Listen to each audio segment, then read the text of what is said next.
Well, US President Barack Obama calls the man who will succeed him in the White House unconventional. And so far, Donald Trump is proving him right. Just 4 days from his inauguration, the president-elect went after the head of the CIA on Twitter, sparking anger.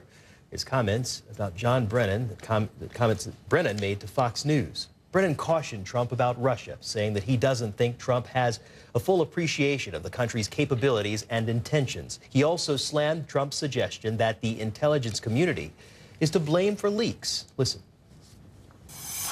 What I do find outrageous is equating an intelligence community with Nazi Germany. I do take great umbrage at that, and there is no basis for Mr. Trump to point fingers at the intelligence community for leaking information that was already available publicly. The CIA chief's comments brought a swift response from Trump. He tweeted this, apparently using Brennan's words, quote, outgoing CIA chief John Brennan blasts President-elect Trump on Russia threat, does not fully understand. Then Trump added, oh, really, couldn't do much worse. Just look at Syria, red line, Crimea, Ukraine, and the build-up of Russian nukes. Not good. Was this the leaker of fake news, he added. That last line refers to a dossier of unverified claims that Russia allegedly has compromising information on Trump. The CIA tells CNN about the tweets, no comment. Well, the president-elect is also speaking out about tightening US borders. In an interview with the Times of London and Germany's Bild newspaper, Trump said he will implement extreme security vetting of immigrants. He suggested German Chancellor Angela Merkel should have done that. I think she made one very catastrophic mistake, and that was taking all of these illegals, taking all of the people from wherever they come from, and nobody really knows where they come from. You'll find out. It was a wide-ranging interview. Britain's decision to leave the European Union was another talking point for the president-elect. Here's what he had to say about Brexit. Listen. I thought the UK was so smart in getting out. And countries want their own identity. And the UK wanted its own identity. But I do believe this, if they hadn't been forced to take in all of the refugees, so many, with all the problems that it entails, I think that you wouldn't have a Brexit. It probably could have worked out. And CNN London correspondent Max Foster joins me now. So, Max, what's been the reaction across Europe to Donald Trump's comments to Germany's Bild newspaper, particularly criticising Chancellor Angela Merkel on immigration matters, attacking NATO and praising Brexit? Well, it's so wide-ranging, as you say. We're still waiting to hear from Angela Merkel's office. But at the same time, he did say he had great respect for Angela Merkel and accepted she was the most powerful politician in Europe. So we're waiting to hear from her. She's faced all that criticism already internally, of course, as well on immigration. So this is something she will have her standard response to, I'm sure.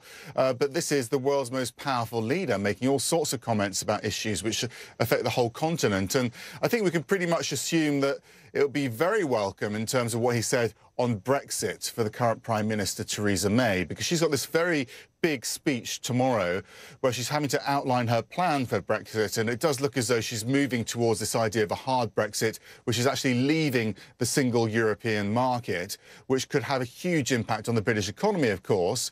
What she would need is other trade deals to compensate for that, and absolutely at the top of her list would be a trade deal with the United States. And in that interview, Donald Trump did talk about a quick trade deal with the United Kingdom, supporting the idea of Brexit, so he will be supporting her. So this could not have come at a better time for Theresa May, and the British government, at least. We'll have to wait to see what the Germans have to say about this, but these are criticisms that they've had before. Yeah, most definitely. And Max, Donald Trump even went so far as to put Angela Merkel on an equal footing with Russian President Vladimir Putin, telling both the Times of London and Bild newspaper that he trusts them both the same. An extraordinary break from US foreign policy. What's being said about that? Well, it's interesting. Perhaps it's about, he's very big on relationships. He doesn't have a relationship with Angela Merkel yet, or with President Putin either, a personal relationship. Maybe he's waiting to see. But really the headline coming out of the Russian story is that idea that sanctions could be a deal maker when it comes to reducing nuclear weapons around the world, so Russia's nuclear weapons. So perhaps he's looking potentially at reducing sanctions on Russia if they can reach a deal on nuclear weapons. And that's really what most people are talking about here at the moment, because that would be quite a profound change in policy, really, for the United States, and would affect, of course, the entire world. But we're beginning to get a better sense of his foreign policy, at least more than we're getting from his Twitter. So we've got an interview. He's fleshing it out at last. Yeah, and another thing that he talked about was NATO. He attacked NATO. I mean, we have heard that before, but again, that would make many feel very uneasy.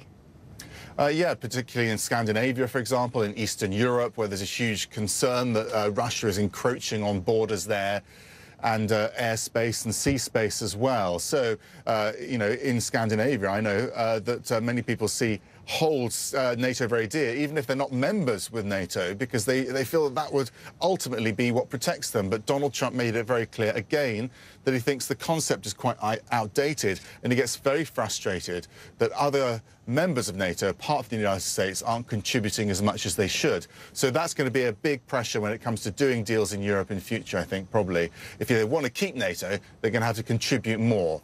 But again, we're getting a sense of that, and that does help at least governments here work out their policy when it comes to the United States. Yeah, just days away from his inauguration, a lot of people very uneasy, certainly across Europe. We will, of course, wait to see more details on this. Max Foster, many thanks to you as always.